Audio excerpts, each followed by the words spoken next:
Tonight on Fox, pensions, minimum wage, and State of the State preview. The General Assembly is back in session.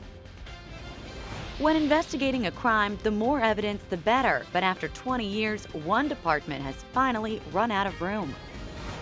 Last year, ADM made more than $700 million.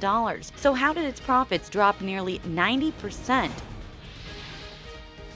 Good evening, everybody. I'm Gus Gordon with the check of your Fox Storm Team forecast. We had a little rain tonight as a cold front passes through the region, but the temperatures, well, they're still pretty comfortable right now. We have temperatures in the 50s and 60s. Overnight tonight, we'll be dropping into the 30s, but tomorrow, a high temperature still in the lower 50s. A nice day in store. Live from Newschannel 20, Central Illinois' largest and most experienced news team. This is Newschannel at 9 on Fox, Illinois.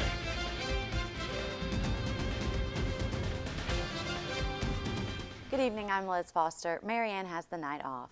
Day one of the spring legislative session is in the books. Not much was done today, and we learned session day for Thursday is already canceled. On to the issues lawmakers will be facing. A big one, pensions for state workers. The pension system is more than $80 billion in the red. Many House Republicans have a specific way to address that by creating a three-option pension system. But many Democrats deem that unconstitutional because they say you can't diminish state workers' pensions. State Senator John Sullivan says we need to find a solution that's in the middle. I think it's going to take a combination of a lot of different things. It's going to take, some additional contributions. We're going to have to look at some of the benefits. We're going to have to look at trying to get some more cash into the unfunded liability, and then, the possibility of looking at a reamortization, if you will. There's also an idea being floated in which downstate school districts and universities would pay a huge share of their state pension contributions. Sullivan says that could cost districts around $800 million, which could be shifted to taxpayers with higher property tax rates. He adds a solution might be somewhere in the middle. Also today at the Capitol, a group urging lawmakers to raise the state minimum wage. Right now, Illinois' minimum wage is $8.25 an hour. The Raise Illinois Coalition, which you see here rallying, calls that rate ridiculous because people on that wage cannot afford cost of living items plus bills and debts. Therefore, they want to see it go up. Under a bill filed, it would gradually increase from $8.25 to $10.65 in the year 2014. We're very confident that the legislators are going to listen to the people of Illinois and pass this. We have here today a statement signed by over 200 religious leaders supporting a raise in the minimum wage. Illinois' rate of $8.25 an hour is $1 above the federal rate of $7.25 an hour. Those against raising the minimum wage say it will hurt businesses. That's because businesses would have to pay more and therefore possibly have to lay off workers to cover those costs. And tomorrow we'll find out what Governor Quinn wants the state to look like in the near future when he delivers his State of the State address. The governor's main focus will be about jobs and economic growth. Governor Quinn says fixing the state isn't just about cutting the budget. He points to job creation, especially with small and young companies. House Republicans have proposed accelerating the corporate income tax rollback to help business in Illinois. Lieutenant Governor Sheila Simon says Quinn will also focus on education, supporting military families, and pensions. The challenges are in the budget, and particularly pensions. I am pleased, though, that I think around the state there's a growing understanding of exactly the nature of that challenge, that this is not a challenge that we can do anyone any service by ignoring. Senate President John Cullerton also talked about tomorrow's speech by the governor. He says we need to focus on paying our bills. The backlog is in the billions of dollars. He wants to borrow money to get that taken care of. Republicans are against that, saying no more debt. Cullerton also says we should pay nursing homes and hospitals for outcomes, not just procedures that will help the budget. Like every law enforcement agency, the Sangamon County Sheriff's Office collects evidence day in and day out, amounting to thousands of items. Items the sheriff says they basically don't have room for anymore. News Channel at 9's Elitza Bezios reports from the Sangamon County Sheriff's Office. Sheriff Neil Williamson calls the evidence problem in Sangamon County a serious one, and it's one that's formed over the past 20 years. As you can see, they have the storage for the items. It's very secure in here, but everything keeps piling up, and right now he says there's really no instant solution. Welcome to the Sangamon County Sheriff's Evidence Vault, a space few get to step into, a space piled with guns, drugs, clothing, even this lawn ornament turned into a pipe. You name it, they've got it. The state's attorney's office is short of manpower, and so are we. It takes dedicated people hours and hours to go through literally thousands of pieces of evidence to say that, okay, this piece can be discarded, this piece can be destroyed. But on a yearly basis, we destroy hundreds of items. But that effort is not enough to keep up with the 20 to 50 new pieces of evidence they collect about once a week. Especially when you have lots of drugs and guns. You want to make sure that's 100% accounted for. So when you have the property rooms that are just jam-packed, it makes it more and more difficult. This car here was used in a double homicide about 15 years ago. A car the sheriff's office has to legally keep forever. Laws have changed, saying that evidence in cases involving homicide and sexual assault have to be kept forever. Because of this and an abundance of items, the department has no choice but to rent units to store the overflow. The sheriff adds the issue isn't just lack of space, it's manpower. There is now only one evidence detective. Years ago, there were 4. Here we are faced with this money shortage, and you can see what happens. It's nearly a disaster. The sheriff's office is operating on about $1.5 million less than they usually do, and unfortunately the storage problem is one they just have to deal with. As for those off-site storage units, they have about 6 to 8 they use depending on what evidence comes in. Reporting in Sangamon County, Elitza Bezios, Newschannel at 9 on Fox, Illinois. Thanks, Elitza. According to Sheriff Williamson, Sangamon County spends about $9,600 a year on off-site storage units. Tonight, Sangamon County Coroner Cinda Edwards is confirming the cause of death for 2 Riverton brothers. Preliminary findings show both James Angwin and Thomas Angwin died from single gunshot wounds to the chest. A relative found them dead inside a home on North 3rd Street in Riverton Saturday morning. Edwards says right now evidence points to a murder-suicide, but that won't be finally determined until the investigation is complete.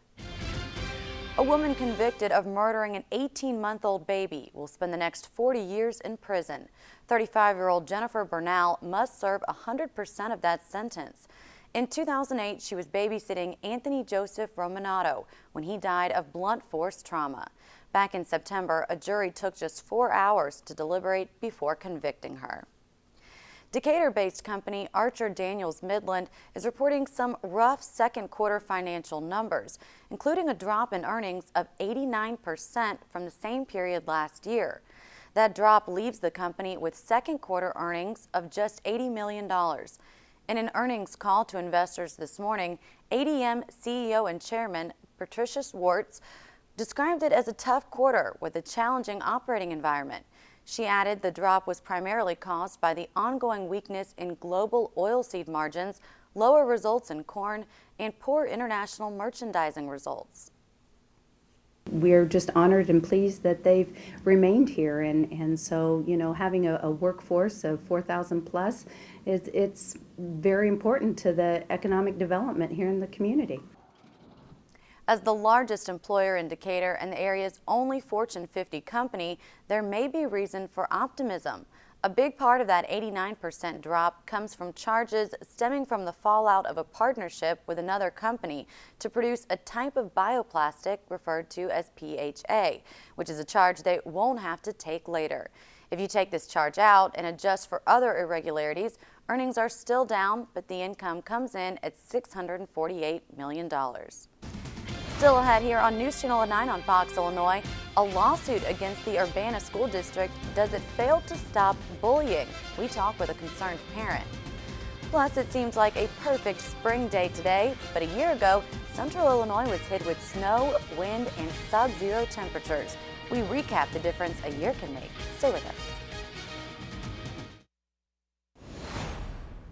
A parent seeking answers as to why nothing is done to stop what she calls bullying in the Urbana School District files a lawsuit against the district superintendent, Dr. Preston Williams, and Thomas Paine Elementary School principal, Sandy Cooper. News Channel 9's Maureen Glisovic talked to the plaintiff, who goes by Vilma. She did not want to show her face on camera for safety reasons and at her lawyer's request. Vilma says her daughter, who attends Thomas Paine Elementary School, has been dealing with bullies since kindergarten, and it continues to this day. Bullying is still going on. Not as severe as it was before, like physically, but mentally, still it's going on. They still call her names. They still a little nudge, you know, they still intimidate her at school, like during lunch recess. Just last week, Thomas Paine held a bullying workshop to teach parents, students, and faculty ways to deal with bullies. But Vilma says one workshop wasn't enough to protect her daughter. That workshop they had, but I mean, that's not gonna work if the school decides to not discipline these kids and not notify the parents, you know, that their kids are doing this. Vilma says after months of frustration and stress, they decided to seek legal help instead. We served Dr. Williams, Mrs. Sandy Cooper, and the school district. Vilma and her husband have filed a lawsuit against all three. Vilma's lawyer, Gerald Smith, gave us a statement saying, quote, "The family hopes that by their actions, the school district will get its act in order to create a safe educational environment for all school children free from bullying." I want her to grow up knowing that I just didn't sit there and let this happen, you know, that I'm doing something not just for her, but for all the kids in the school district that are also being bullied. In Urbana, Maureen Glisovic for News Channel 9 on Fox, Illinois. Phone calls to Dr. Williams and the Urbana School District went unanswered, as did a call to the school district's lawyer. Turning a community college education into a bachelor's degree could be getting much easier for students in Macon County, especially if they're hoping to transfer to Eastern Illinois University. Today, Richland Community College signed several agreements with EIU. The new contracts govern the transfer of credits between the schools for 7 current Richland Associate of Applied Science degree programs. The idea is to make the entire transition seamless for students making the move. The student will not have any worries about prerequisites or courses that they may not have taken, that they should have taken before they entered the degree program at Eastern Illinois University. The 7 Richland programs under these agreements are Biofuels Technician, Computer Numerical Control Technology, Drafting and Design Engineering, Electrical Systems, Mechanical Systems, African American Studies, and Nursing.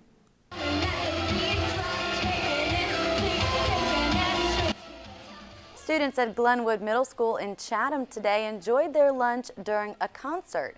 Tween singing sensation Cameron stopped by to perform a free concert as part of her nationwide school series. The students made signs, danced, and cheered as Cameron sang her hit songs.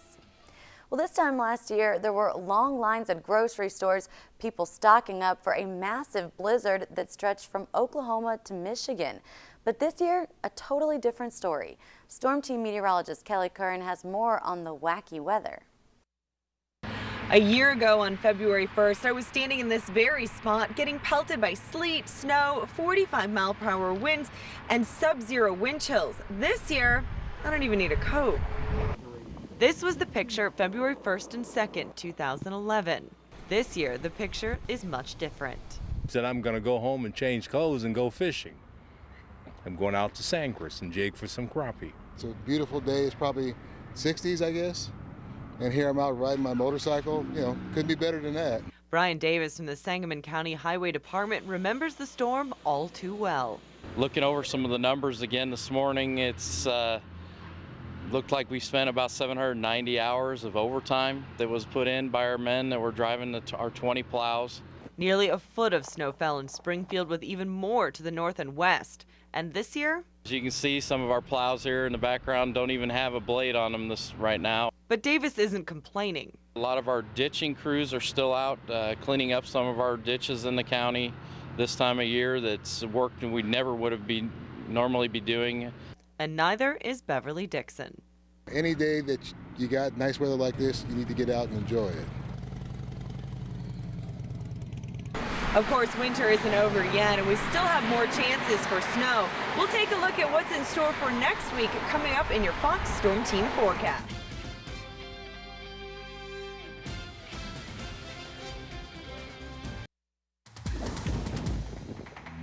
All right, let's talk some weather. Why not, huh? Rain showers across central Illinois this evening as a cold front approaches the state. That cold front will pass through tonight, but it's not a big cold front, and it's not going to make really a huge difference. Temperatures will be a little cooler tomorrow, but still well above where they should be for this time of year. Here's the Doppler radar. You can see some widely scattered light showers moving through central Illinois. Let's zoom in a little bit and sweep across the region. We have a few scattered showers popping up in Montgomery County right now, also in Piatt County, and a little bit of rain showing up just to the north of Taylorville. But that's about it this evening.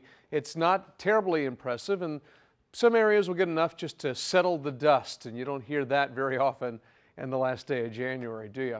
We had a record high today in Lincoln, 63 degrees, 64 in Springfield, 62 the high temp indicator, 63 degrees in Taylorville. Now that average high is 36 degrees. We just beat that both sides. The low today was 45, the average low 19. Now we didn't hit a record in Springfield anyway. The record high in Springfield, 69 degrees. That was set in 1989. And I understand that became a very icy year shortly after this date. 59 degrees in Springfield. Krista Lander was telling me about that. We have cloud cover right now, southwest wind at 10, and the relative humidity at 69%. 59 degrees in the capital city at this hour, 58 degrees in Jacksonville after 9 o'clock, 55 indicator, 55 Taylorville, 54 degrees over in Champaign. Just exceptionally mild outside. Now we still have all that cloud cover streaming up from the south and all that warm air streaming up from the south too. The cold front is just moving into the state of Illinois and we're just beginning to feel its impact. And as I mentioned, even once it passes through, the temperature's not going to feel too bad. We're going to have a high near 52 tomorrow, and we expect sunshine. So really, we're heading into a very nice day. Tonight, temperatures will be in the 30s and 40s. High temps tomorrow, 40s and 50s. About 52 to 55 actually in the capital city. It's going to be an exceptionally mild day. The rain will continue to push eastward by midnight tonight, clearing out by noon tomorrow. Lots of sunshine expected. Throughout the afternoon and early evening, we expect a clear sky in central Illinois. And this front's the reason it moves on through. High pressure will move into the area, clear things out. We'll have sunshine, and then we'll have another nice day come Thursday. Tonight's forecast, 38 for the low, scattered showers possible, and then they will taper off as the front moves through. 52 to 55, the high temp tomorrow with sunshine and a light wind. That's kind of a change for Illinois. 52 degrees on Thursday with sunshine, 50 on Friday with a partly cloudy sky, then a chance for rain on Saturday with the high at 45 degrees.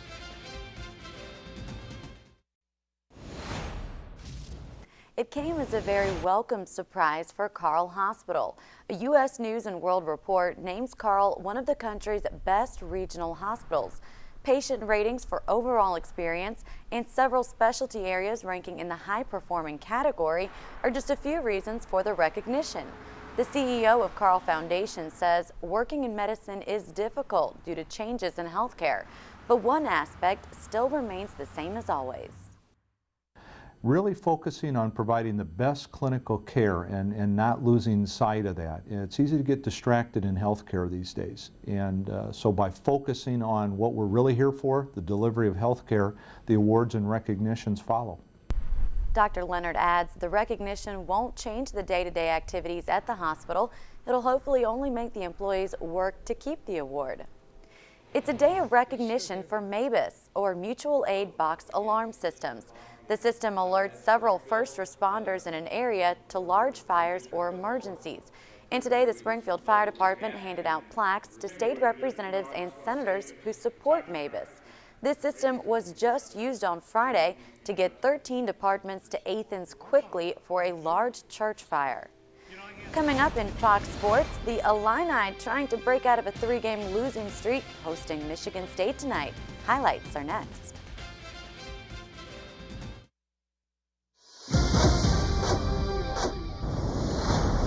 The Illini have just been in a free fall, it seems like, since they lost at Penn State on January 19th. Tonight, a tough game to break out of a 3-game losing streak with number 10 Michigan State paying a visit to the Hall. Illini fans blew out for cancer tonight, and Myers Leonard gonna air out with the alley-oop from Brandon Paul. Game tied up at 2, this one early. DJ Richardson gonna square up from the corner. DJ knocks down the three Illini with a early 2-point lead. Then Brandon Wood in transition for Michigan State will answer with a three of his own. This one back and forth in a low-scoring affair. Pass down low to Michigan State's Draymond Green. He's called for the offensive foul. He doesn't like it. The refs don't like his arguing. Gets the technical. Tom Izzo isn't too happy. But they're not going to be happy all night because the Illini finally break that losing streak. They beat Michigan State 42-41 tonight's final from the Hall. Well, tomorrow is National Signing Day, and when those Illinois football recruits sign the dotted line, their coaching staff for next season will be intact. Here's Mike Letterer with more. Here at Memorial Stadium, and while Illinois basketball takes center stage tonight, the football team was in the spotlight on Tuesday afternoon with new head coach Tim Beckman officially announcing his new coaching staff. And the common theme among the staff, loyalty and coming together as a family. One thing that I have learned in my 47 years of being a coach's son and being around this great game of football is that you surround yourself with people. And the people that you surround yourself have to believe in the same things that you believe in. After talking to Coach Beckman and understanding his vision for this program, at that point it became real to me that there was no other opportunity that I would really want to be a part of and being part of Illini Nation. Fast-paced, aggressive. We're going to spread the field. We're going to use the field vertically and horizontally. Hopefully we're going to play fast and be up tempo to where, they're not going to have no time to go get a drink or any of that kind of stuff. They're going to stay locked in, I think we're going to be exciting to watch. We're going to try to get the ball to our playmakers and put them in a position to make plays. I think everybody tells you that. Hopefully we'll go out there and do it on the field. So a busy day for Coach Tim Beckman's new staff, and Wednesday will present another with signing day. Reporting from Memorial Stadium, Mike Letterer for News at 9 on Fox, Illinois. Well, that's going to do it for your look at sports. Liz? Thanks, Krista. We'll be right back with a final look at your forecast.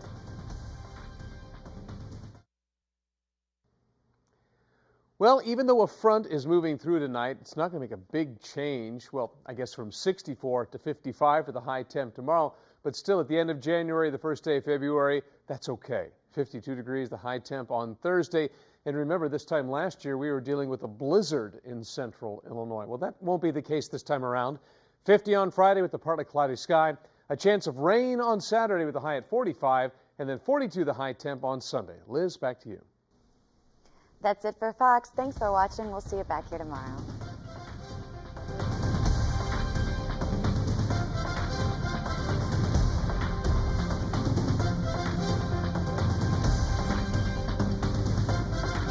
From Central Illinois' largest news channel and most experienced news team, thanks for watching your primetime news. News Channel at 9 on Fox, Illinois.